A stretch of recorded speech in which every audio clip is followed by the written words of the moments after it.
प्रश्न क्रमांक 2812. छापल्याप्रमाणे अध्यक्ष.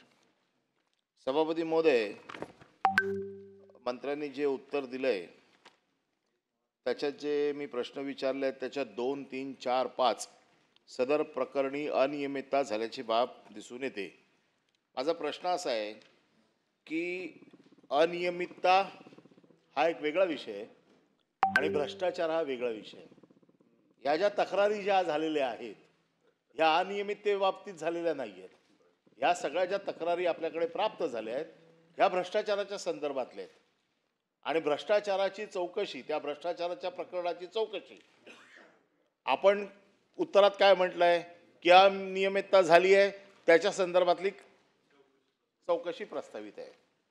आमचा आरोपच नाही अनियमितता झाल्याचा. आमचा आरोप हा आहे की भ्रष्टाचार झालाय. भ्रष्टाचाराची प्रकरणं आपल्याकडे वारंवार दिलेली आहे. आपल्याकडे विजिलन्स डिपार्टमेंट आहे. खाली आपण काय म्हटलंय, लाचलुचपत खात्याला जे हवंय ती माहिती आम्ही दिलेली आहे. म्हणजे लाचलुचपत खातं त्याच्यात आलेलं आहे. लाचलुचपत खातं अनियमिततेची चौकशी नाही करत. लाचलुचपत खातं स्पेसिफिक लाचलुचपतचं प्रकरण असेल त्याचीच चौकशी करत आहेत. ही प्रकरणं आपल्याकडे वारंवार दिलेली आहे आणि आपण जे उत्तर देत आहे ते अनियमिततेकडे घेऊन चाललं आहे. माझे सरळ प्रश्न आपल्याला असा आहे की ही जी अनियमिततेच्या बाजूला सारून जी भ्रष्टाचाराची प्रकरणं दिलेली आहेत, ज्याच्यामध्ये भांडार व खरेदी विभाग आहे, ज्याच्यामध्ये खोटी बिलं काढली म्हणून महाव्यवस्थापक वित्त विभाग आहे, ते वाकोडेंचे सगळे प्रताप आम्ही आपल्याकडे दिलेले आहेत. त्याला बिलं काढण्यासाठी जगताप नावाच्या वित्त अधिकाऱ्यांनी कशा प्रकारे कमिशन खाऊन त्याची बिलं पास केली ते आपल्याकडे दिलेले आहेत. त्याच्यानंतर वेगवेगळ्या डेपोमध्ये हे भांडारवर जे खरेदीचे प्रमुख आहेत त्यांनी कशी कामं, आपल्याकडे दापोडीमध्ये काम आहे, आपल्याकडे कारखाना आहे, आपल्याकडे सगळी व्यवस्था असताना देखील ही बाहेर कामं दिली सगळी. म्हणजे हे सगळे भ्रष्टाचाराची प्रकरणं आपल्याकडे दिलेली आहेत. आता आपण त्याला अनियमिततेचं स्वरूप देत आहे.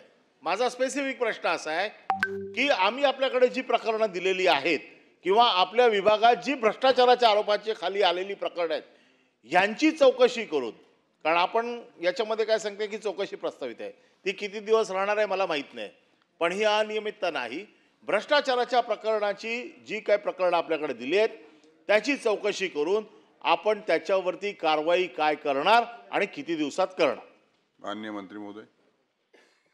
माननीय सभापती महोदय, गेल्याच आठवड्यामध्ये अर्ध्या तासाची चर्चा होती आणि अर्ध्या तासाच्या चर्चेमध्ये माननीय सदस्य श्री अनिल परब साहेबांनी ह्या विषयावर लक्ष वेधलं होतं.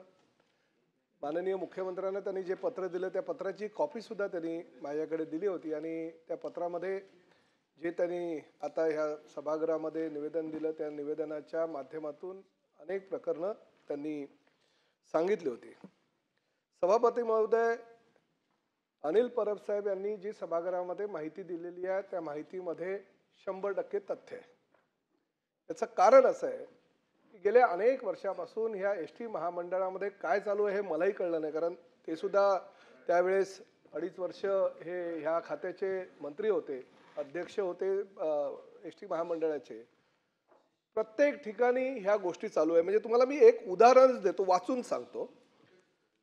सदर प्रकरण संबंधिताचा कामातील निष्काळजीपणा, महामंडळाच्या होणारा नुकसानीस प्रतिबंध न करणे, नियमावलीचे भंग करणे, नियमबाह्य खरेदी प्रक्रिया राबवण्यास मदत करणे, महामंडळ ठरावाने दिलेल्या अधिकाराचे उल्लंघन करण्यास सहकार्य करणे, सोर्स प्राप्त असताना जास्त दराने साहित्य खरेदी करून महामंडळाचे होणारे नुकसान टाळण्यास कसूर करणे, अतिरिक्त खरेदी करून महामंडळाचा महसूल अडकून ठेवणे, नियमबाह्य खरेदी प्रक्रिया राबवण्यास मदत करणे, मागील तारखेचे कोटेशन आणून देणे, न झालेले कमिटी परचेस दाखवण्यासाठी खोटी कागदपत्रे सादर करण्यास सहकार्य करणे, अधिकाराबाहेर प्रथम खरेदी करून नंतर खरेदी आदेश देणे, साठा शिल्लक असताना चुकीची माहिती देऊन अतिरिक्त खरेदी करण्यास वाव देणे, दस्तऐवजातील नोंदी नियमानुसार ठेवण्यास कसूर करणे, चुकीच्या खरेदी प्रक्रियेकडे दुर्लक्ष करणे, नियमबाह्य खरेदी प्रक्रियेस प्रतिबंध करण्यास कसूर करणे, फरक देय अदा करण्यास मोघम टिप्पणीवर खातरजमा न करता स्वाक्षरी करणे,